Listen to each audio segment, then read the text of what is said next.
Alors, que devient la liberté dans un système de soins accaparant comme celui-là? Le concept même de liberté va devenir de plus en plus perverti. Et c'est ça qui est fascinant dans cette évolution, et c'est peut-être pour ça qu'elle est le plus terrible.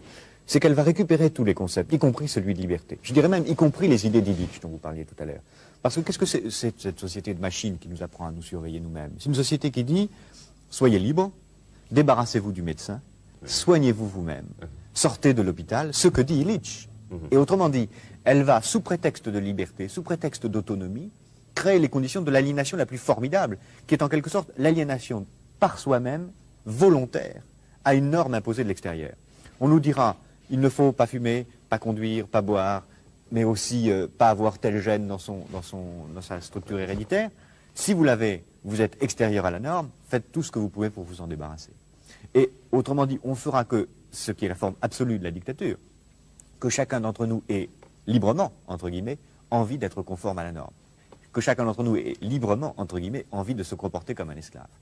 Et ce qui est la forme absolue de la dictature, puisqu'on fera que chacun d'entre nous aura envie d'imiter un modèle, une copie, une sorte d'idéal standardisé qu'on nous imposera de l'extérieur.